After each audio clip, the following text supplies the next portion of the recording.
प्रार्थना मैं आप सभी के चरणों में करूं कि मोर नाचता है ना, जब मोरनी मोर का नाच देखकर आकर्षित हो जाती है और मोर के प्रति समर्पण कर देती है।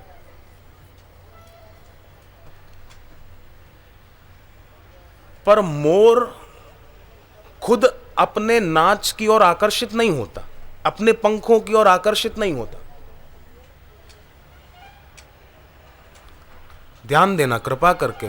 मृग होता है ना, कस्तूरी मृग, सुगंध उसकी नाभि में होती है कस्तूरी की, और उसकी सुगंध से मादा मृग उसकी ओर आकर्षित हो जाती है, उसकी सुगंध से।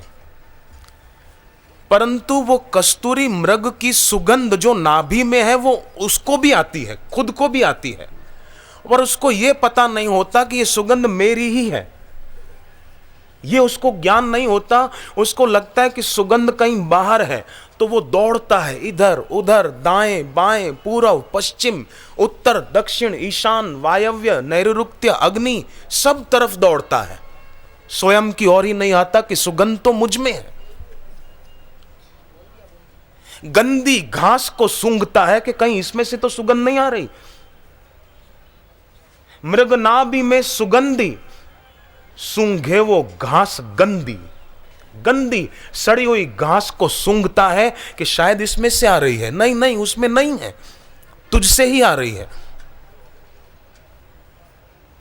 तो बेचारे को पता नहीं, बेहाल हो जाता है, बेहाल, दौड़ते दौड़ते परेशान हो जाता है, पर पता नहीं चला पाता कि ये सुगंध तो मुझ में ही है। उसी प्रकार संसार में सब लोग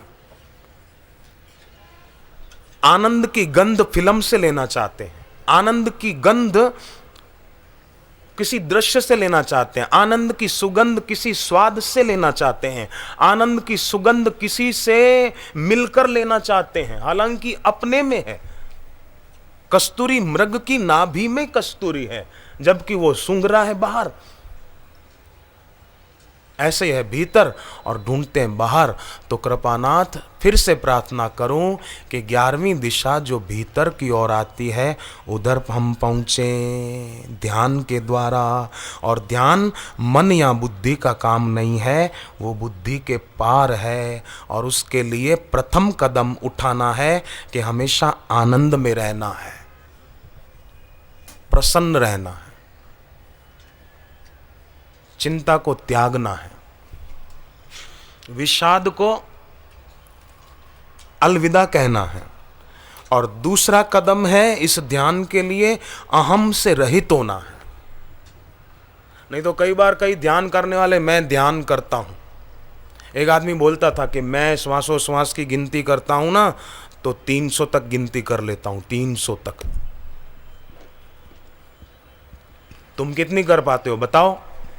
तुम कर पाते हो 100 तक? मैं 300 तक कर लेता हूं, ऐसा बोलता था। मैं उस आदमी को जानता हूं, पर नाम क्यों लूं? 300 तक कर लेता हूं। तुम्हारी किसी की इतनी एकाग्रता नहीं है जितनी मेरी एकाग्रता है, वो बोलता था। हाँ, मेरी जितनी एकाग्रता है उतनी तुम्हारी किसी की नहीं है, 300 तक गिनती कर लेता हूं। तो गिनती ही कर रहा है बेटे, खाली गिनती ही कर रहा है बस। मैं तो बना रहा ना, मैं गिनती करता हूं, तुम नहीं करते हो। प्रेम गली अति सांकरी, तामे दो न समाही। मैं गिनती करता हूं तो मैं बना रहा ना। द्वार बहुत संकीर्ण है ईश्वर का, 2 आदमी साथ में प्रवेश नहीं कर पाएंगे, अकेला प्रवेश कर पाएगा एक, दूसरा खो जाए। और ये तब होगा जब ऊर्जा का ऊर्ध्वगमन हो, बहिर्गमन न हो। इसलिए मैं एक भजन गाता हूं, ये प्रेम सदा भरपूर रहे गुरुदेव तुम्हारे चरणों में। ये प्रेम हमारा बिखरे नहीं, हमारा आकर्षण और कहीं न हो, हमारी आसक्ति और कहीं होगी तो ऊर्जा का अधोगमन होगा। स्वप्न दोष, प्रदर रोग, ये कोई बीमारियां हैं स्वप्न दोष? क्यों हो? सोने का ढंग नहीं इसीलिए होता है। सोने का ढंग रखो, कबीर जी की तरह सोया करो। कबीर जी कहते हैं सोऊं तब करूं दंडवत, भाव मिटाऊं दूजा। दूसरा भाव मिटा दूं, सोऊं तब करूं दंडवत। भाव मिटाऊं, दूसरा भाव मिटा दे, सोऊं तब करूं दंडवत। मैं मेरे गुरुदेव के चरणों में दंडवत कर रहा हूं। ये प्रेम सदा भरपूर है गुरुदेव तुम्हारे चरणों में, ये प्रेम सदा भरपूर रहे गुरुदेव तुम्हारे चरणों में। ये प्रेम सदा भरपूर रहे गुरुदेव तुम्हारे चरणों में। ये अर्ज मेरी मंजूर रहे गुरुदेव तुम्हारे चरणों में। ये अर्ज मेरी मंजूर रहे गुरुदेव तुम्हारे चरणों में।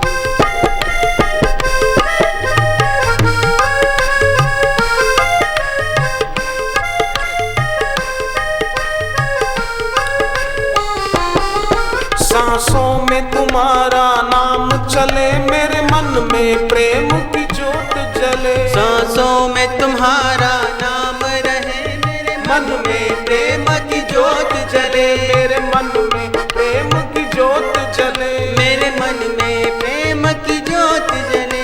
मेरे मन में प्रेम की ज्योत जले। मेरे मन में प्रेम की ज्योत जले। ये प्रीत सदा बढ़ती ही रहे गुरुदेव तुम्हारे चरणों में। ये प्रीत सदा बढ़ती ही रहे गुरुदेव तुम्हारे चरणों में।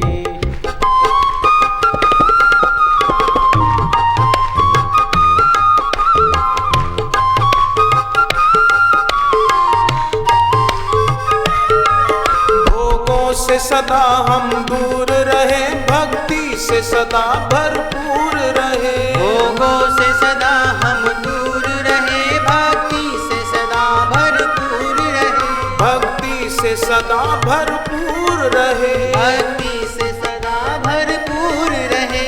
ये शीश सदा झुकता ही रहे गुरुदेव तुम्हारे चरणों में। यह शीश सदा झुकता ही रहे गुरुदेव तुम्हारे चरणों में।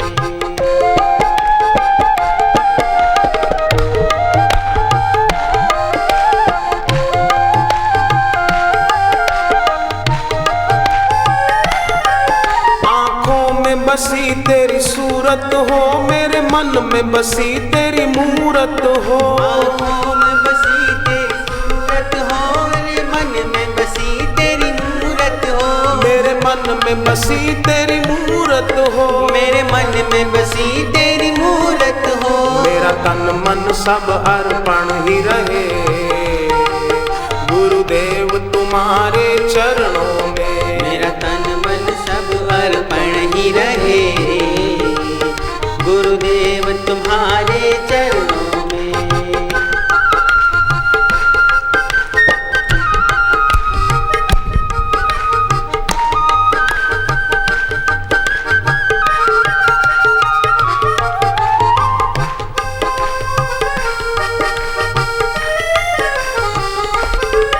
तुम्हें याद निरंतर करते रहे, नित ध्यान तेरा हम धरते रहे। तुम्हें याद निरंतर करते रहे, नित ध्यान तेरा हम धरते रहे। नित ध्यान तेरा हम धरते रहे। नित ध्यान तेरा हम धरते रहे।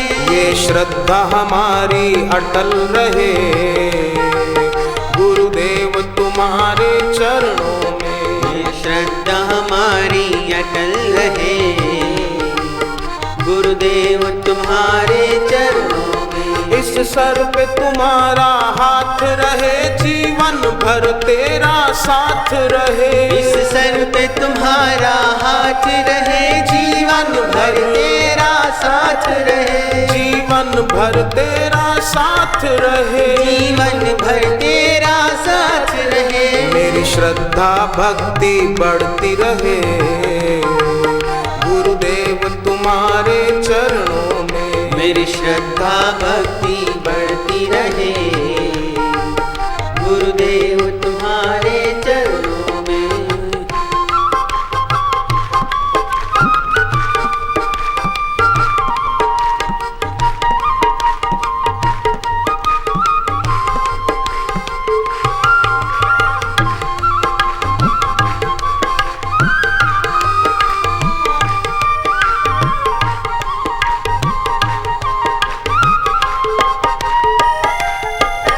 अज्ञान का तिमिर हटाने को तुम आए धरा महकाने को। अज्ञान का तिमिर हटाने को तुम आए धरा महकाने को। तुम आए धरा महकाने को। तुम आए धरा महकाने को।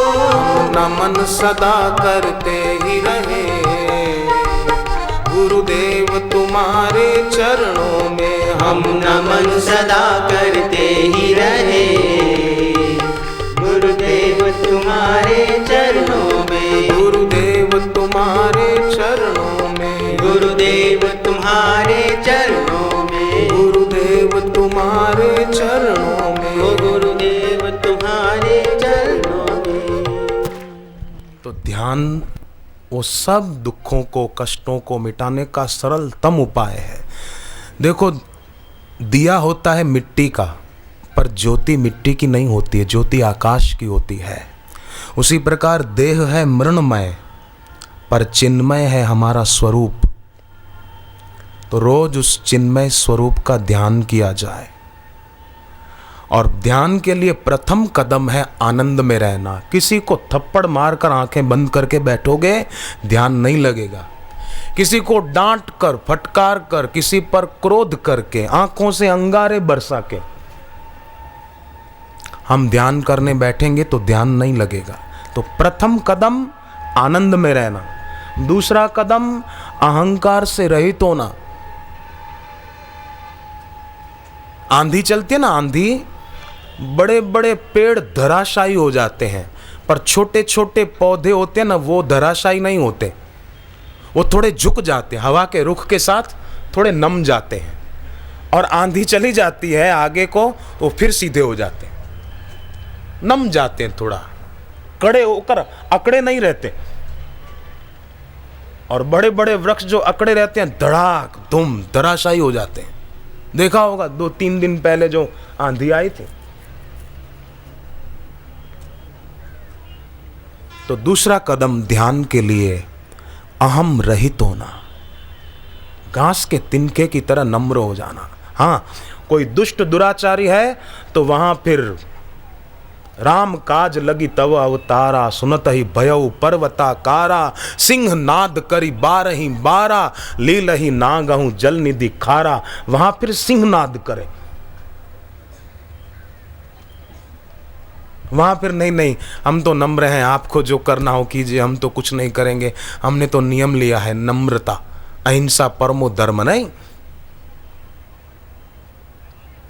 वहां तो फिर हनुमान जी की तरह काल नेमी कहता है मैं आपको दीक्षा देना चाहता हूं। हनुमान जी कहते हैं नहीं, मेरी मां ने सिखाया है कि दीक्षा बाद में, पहले दक्षिणा, मैं पहले दक्षिणा दूंगा। तो काल नेमी और अकड़ के बैठ गया, चलो ठीक है बच्चा, लाओ हमारी दक्षिणा। हनुमान जी ने उसके पैर पकड़ के ऐसा चट्टान से पछाड़ा। काल नेमी, नाम तो अच्छा रखा था काल, और नेमी का अर्थ होता है चक्र, काल चक्र अपना नाम रखा था। रावण बड़ा होशियार आदमी था, अपने आदमियों के नाम बहुत अच्छे अच्छे रखे थे। काल नेमी, काल चक्र, माने काल चक्र मेरे अधीन है, मेरी बात मानता है। अक्षय कुमार, बेटे का नाम रखा अक्षय कुमार, इसका कभी क्षय नहीं हो सकता, पर हनुमान जी ने उसका भी क्षय कर दिया।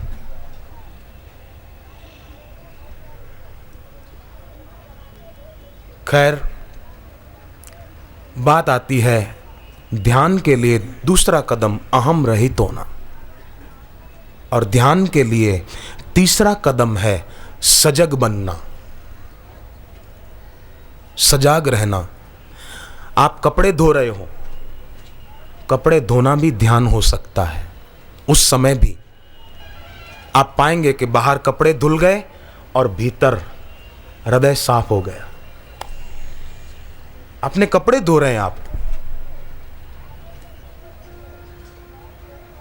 कपड़े धोना भी, अरे घर पे झाड़ू लगा रहे हैं, पर अगर सजगता के साथ झाड़ू लगा रहे हैं, सजगता के साथ कपड़े धो रहे हैं, सजगता के साथ आप कोई कार्य कर रहे हैं, तो वो ध्यान बन सकता है।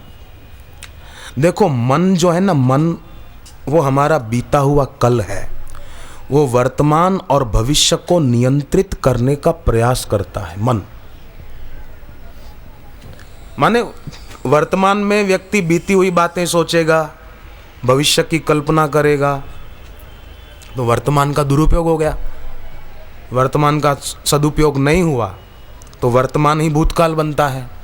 वर्तमान बिगड़ा तो हमारा भूतकाल बिगड़ा। संचित में कुछ व्यर्थ है तो भविष्य भी हमारा बिगड़ा।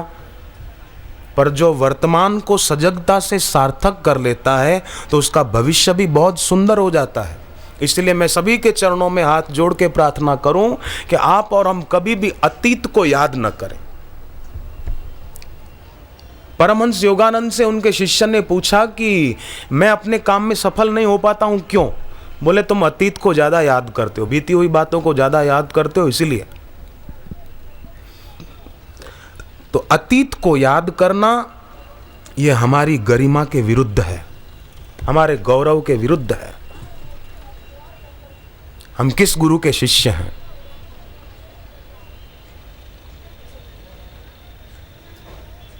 जरा सोचो। ऐसे गुरु के शिष्य होकर भी अतीत को याद करे, अपनी गरिमा के विरुद्ध काम करे, तो कैसे काम चलेगा? कभी मन में चिंता सताए ना किसी विषय की, तो सोचना कि नहीं नहीं, हम बापू के शिष्य हैं, हम चिंता क्यों करें। इतने सारे लोग लाठी भाला चाकू लेकर आए, फिर भी बापू चिंतित नहीं हुए। एक दृष्टि देखे सभी चले शांत गंभीर, सशस्त्रों की भीड़ को सहज गए वे चीर। तो मेरे जीवन में भी कई दुख आएंगे, शारीरिक आर्थिक मानसिक आदि आदि, तो मैं भी ये मानूंगा कि ये आए हैं लाए लाठी भाला चाकू, तो मैं भी इनसे डरूं नहीं। मैं भी बापू को याद करके एक दृष्टि देखे सभी चले शांत गंभीर, शांत रहूंगा। मैं स्वयं में रहूंगा। मन है शब्दों का भंडार, चिंताओं का कल्पनाओं का भंडार, और स्वयं में कोई चिंता नहीं, कोई शब्द नहीं है, निशब्द है। तो सजग रहना ध्यान के लिए। तीसरी बात, जीवन यात्रा के ज़्यादा से ज़्यादा क्षणों को सजगता के साथ अगर हम प्रकाशित करेंगे तो हर क्षण, हर कृत्य, हर व्यवहार में जागरण की ज्योत जगती रहेगी, और कोई भी काम ऐसा नहीं होगा कि जिससे परिणाम में पछताना पड़े, दुखी होना पड़े, ऐसा नहीं होगा।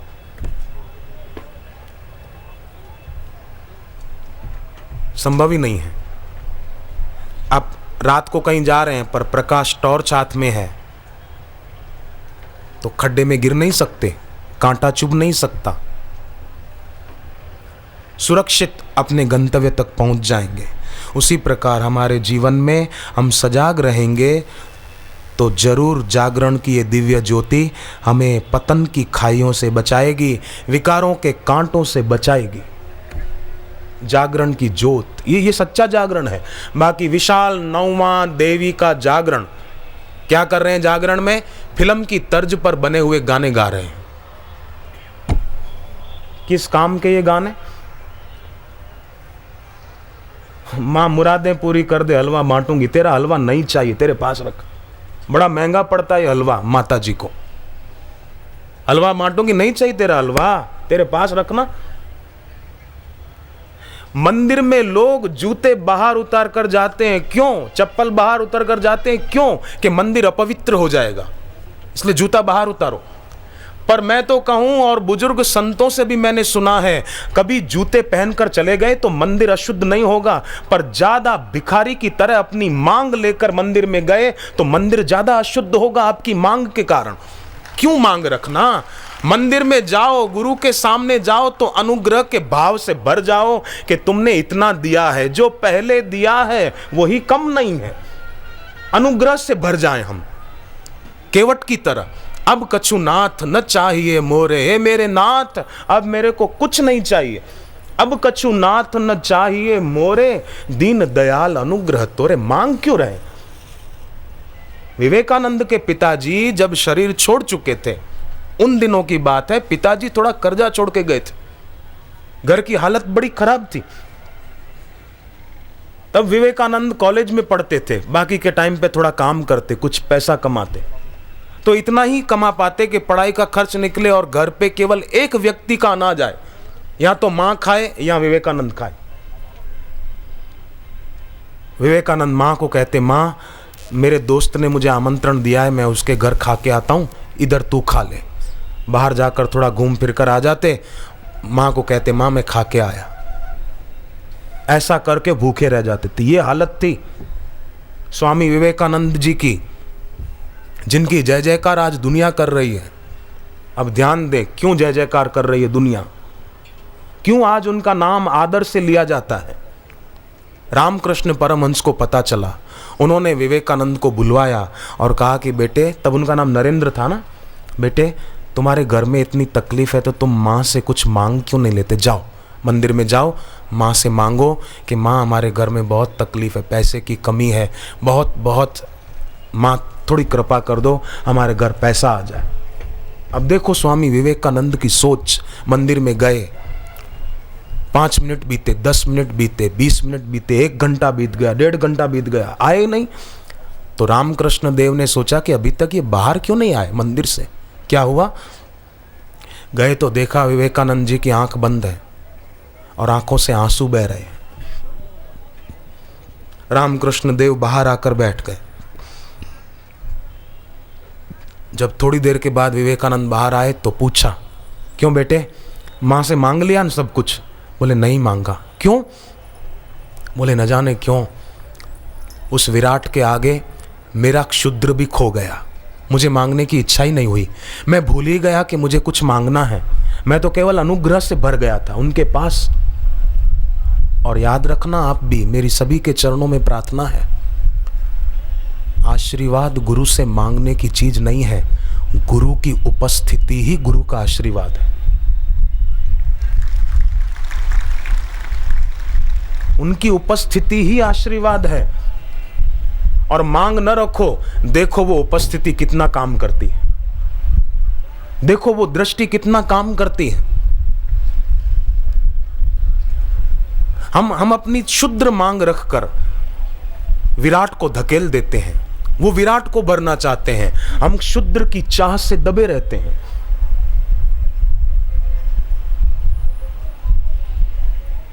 मांग न की जाए। छोटा बच्चा कोई इच्छा रखता है, मां उसकी हर आवश्यकता का ख्याल रखती है। तो भक्त क्यों कोई मांग रखे? भक्त पुरुषार्थ करे, भक्त के हिस्से जो आता है वो भक्त सजगता से करे। फिर देखो क्या होता है। रामकृष्ण देव ने कहा, बेटे कोई बात नहीं, आज नहीं मांगा तो कल मांग लेना, कल फिर आना मंदिर में।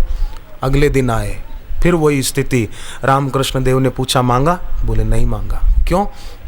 बोले नहीं, मेरी मांगने की इच्छा ही नहीं होती, अंदर से भाव ही नहीं आता कि मैं कुछ कहूं कि मुझे ये दे।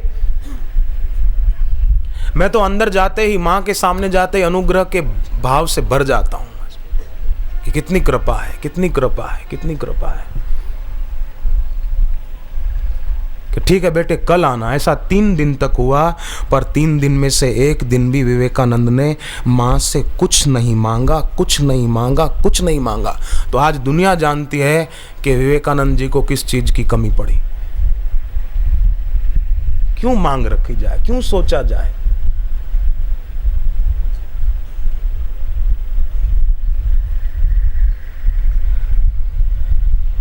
बछड़ा होता है ना, बछड़ा, गाय का बछड़ा, बछड़ी, उनके पास दूध पीने के लिए एक मुंह होता है, पर गाय के पास दूध पिलाने के लिए 4 आंचल होते हैं।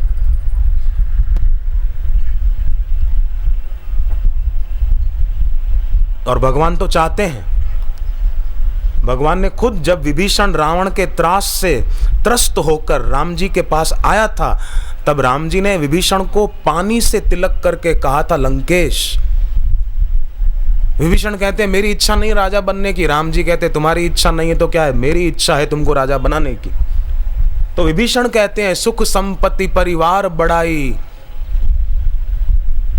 पर राम जी ने उनको सब कुछ दिया। सुग्रीव ने कहा अब प्रभु कृपा करो यही भांति सब तजी भजन करूं दिन राति, मैं सब छोड़कर आपका भजन करूं। तो क्या राम जी ने सब छुड़वा दिया? महल छुड़वाया उससे, पत्नी छुड़वाई उससे? नहीं, राम जी ने उल्टा उसको सब कुछ दे दिया। राम जी ने कहा ये सब बाधक हैं, पर इनको अपना मानो तब, अपने लिए मानो तब बाधक हैं, बाकी नहीं है। कई लोग ऐसे हैं बेचारे, भ्रांतियों में जीते हैं कि हम ये नहीं करेंगे तो घर का क्या होगा, हम नहीं होंगे तो इसका क्या होगा, हम नहीं होंगे तो इसका क्या होगा।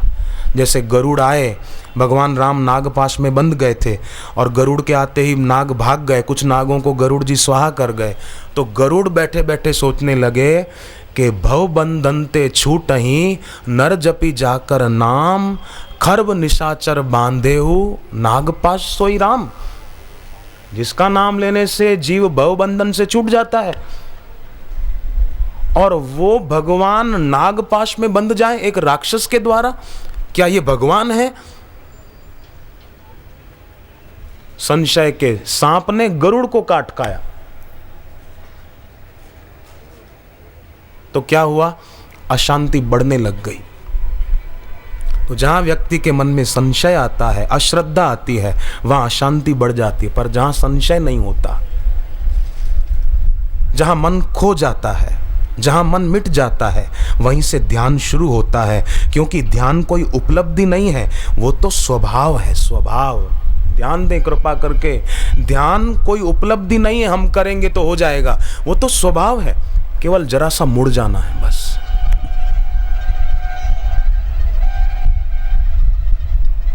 और वो मुड़ना गुरुदेव के सत उपदेश से, गुरु की दृष्टि से व्यक्ति मुड़ जाएगा।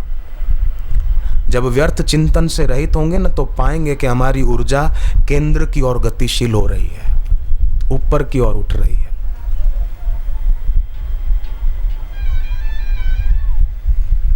यह अनुभव होगा। और ध्यान योग शिविर जो गुरुदेव के सानिध्य में होते हैं, उसमें विदेश के लोग भी आकर शिविर में आते हैं। कनाडा के नासा के विज्ञानी शिविर में आते हैं। क्यों आते हैं? कि वे अनुभव करते हैं कि हमारी ऊर्जा का आज तक अधोगमन हो रहा था या बहिर्गमन हो रहा था, अब ऊर्जा का ऊर्ध्वीकरण हुआ। बापू के पास इराक से एक डॉक्टर आए थे, डॉक्टर बबाक अग्रानी, वहीं के थे। 2 दिन के लिए आए थे, पर 13 दिन आश्रम में रहे। क्यों रहे? हालांकि उनको हिंदी समझ में नहीं आती थी, पर फिर भी 13 दिन आश्रम में रहे। उनसे एक पत्रकार ने पूछा कि आप 2 दिन के लिए आए थे, 13 दिन रुके, क्यों? तो उस डॉक्टर ने कहा कि मैं जिस अनुभूति के लिए आया था, वो अनुभूति मुझे बापू के चरणों में हो रही है, इसलिए मेरा जाने को मन नहीं करता। और बापू जैसे संत दुनिया के हर देश में हो तो हर देश स्वर्ग में बदल जाए। आज कितनी जरूरत है पूरे विश्व में शांति की, बहुत जरूरत है। हमारे भारत में कितनी जरूरत है हमारे देश के युवाओं को सही दिशा की, सही मार्गदर्शन की, सही ज्ञान की। देश के युवकों को कितनी जरूरत है। अभागी विदेशी चैनलों ने हमारे देश के युवाओं को बहुत गुमराह किया। भागवत में 11वें स्कंद में उद्धव जी ने पूछा कृष्ण भगवान को कि दुख किसे कहते हैं, तो भगवान ने कहा कि संसारिक भोगों को भोगने से जो क्षणिक सुख आभास होता है, उस सुख आभास की इच्छा करना, उसी का नाम दुख है। थोड़े समय के लिए जो टिकेगा उस सुख की इच्छा करना, इसका नाम दुख है, दुख।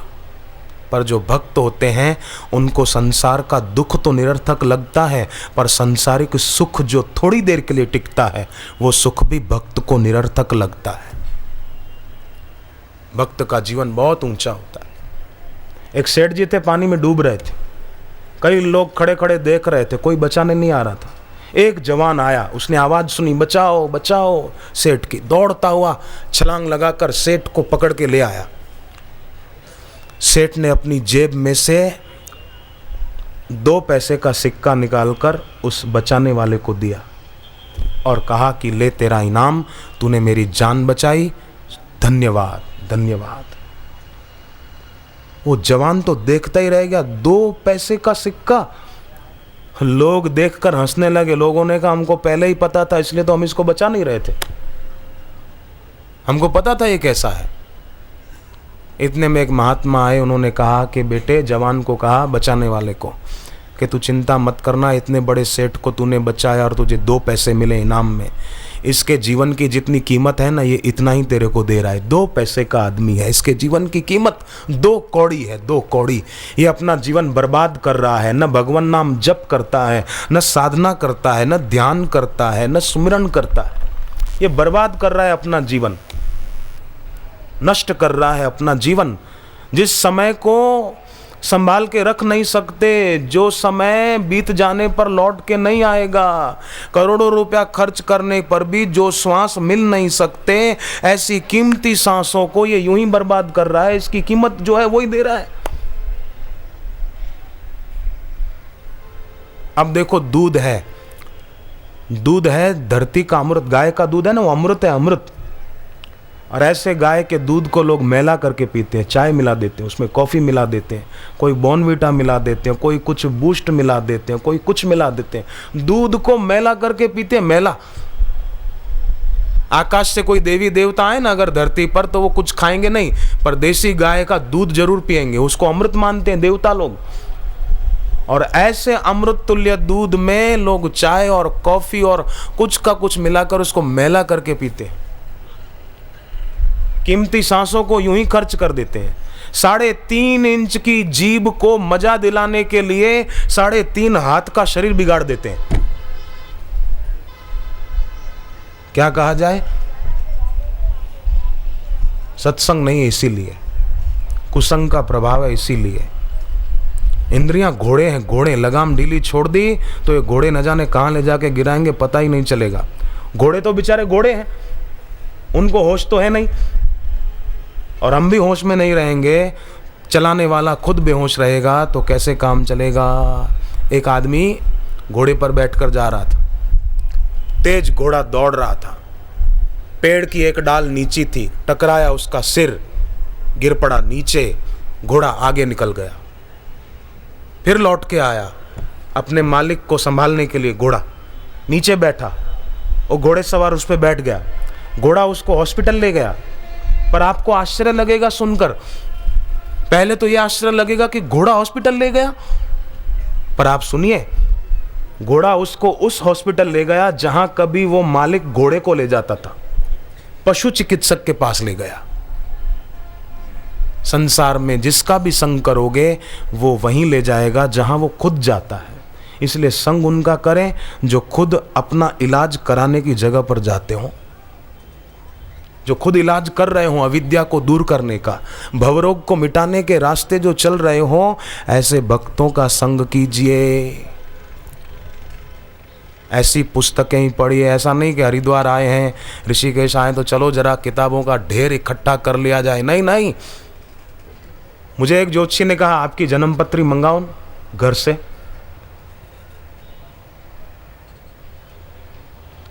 मैंने कहा ज्योतिषी, जन्मपत्री में होने की बात लिखी होती है, मैं भाग्य संवारने वाले बापू के चरणों में आ गया हूं, तो मुझे अब जन्मपत्री की जरूरत नहीं, उसमें होना लिखा था, करना नहीं लिखा था। भाग्य संवारना गुरु के हाथ में, अपने हाथ में। हम भी गुरु का कहना मानकर वैसी साधना करें। कोई कोई ऐसे भी होते हैं बेचारे। एक आदमी किसी संत से मिलने गया, तो संत ने कहा कि संत सदग्रस्त थे। संत ने कहा हो बैठो, दोपहर का समय है, गर्मी में आए हो तो नींबू का शरबत पियोगे? बोले नहीं नहीं महाराज जी, हम बाहर कहीं कुछ लेते नहीं। अब ये बाहर का है, संत का स्थान है। बोले हम बाहर कुछ लेते नहीं है। संत ने कहा ठीक है, आपकी मर्जी, न लो। थोड़ी देर के बाद वो आदमी जाने को तैयार हुआ और वो संत को भी कहीं जाना था, तो संत भी निकले, वो आदमी भी निकला। अब योगानुयोग संत को जिस तरफ जाना था वहाँ कुछ ट्रैफिक जाम था या रास्ता बंद था, जो कहो। संत ने फिर गाड़ी मुड़वाई ड्राइवर से और वो दूसरे रास्ते से गए, तो देखा वही आदमी जो उनके पास थोड़ी देर पहले मिलने आया था, जो कह रहा था हम बाहर का कुछ लेते नहीं हैं, वो होटल के बाहर पेप्सी पी रहा था। अब ये क्या ले रहा है? 3 बातें, 3 प्रश्न अपने को पूछो और गहराई में उतरते जाएं। मैं कौन हूं? मुझे क्या चाहिए? मेरा किससे संबंध है?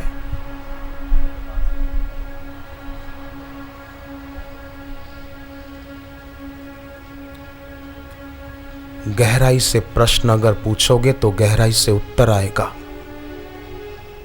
क्षेत्रज्ञं चापि मां विद्धि सर्व क्षेत्रेषु भारतः। सब शरीरों में जो शरीरी है, भगवान कहते हैं उसकी मेरे साथ एकता है, मैं वो हूं। मुझे क्या चाहिए?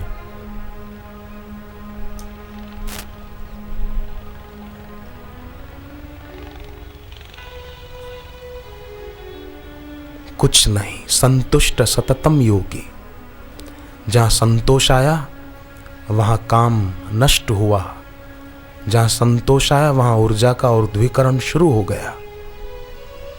अधोगमन बहिर्गमन रुक गया, खत्म हो गया।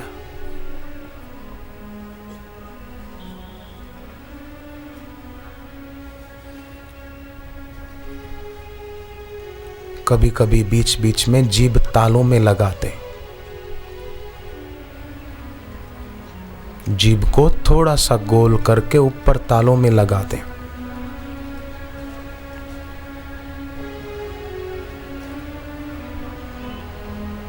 चंचलता दूर होगी।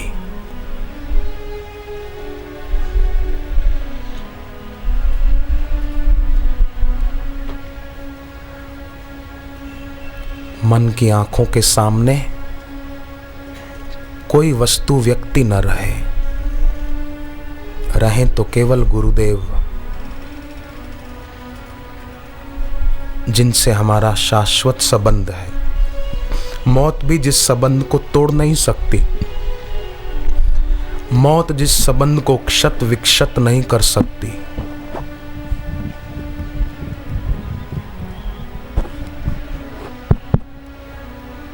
ज्यों ज्यों हम दृढ़ता के साथ ये करते जाएंगे, त्यों त्यों आप देखना हृदय में आषाढ़ के बादल उमड़ने लगेंगे।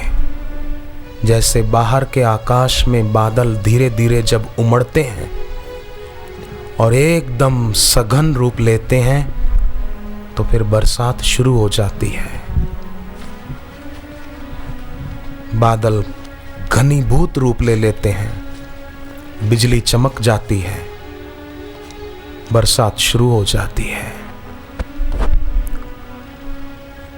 ऐसे ही गुरुदेव की उपस्थिति में हमारे हृदय मंदिर में आषाढ़ के बादल आंखों से प्रेम के आंसू बनकर बरसेंगे और जीवन के सारे कष्ट कठिनाइयां नष्ट हो जाएंगे।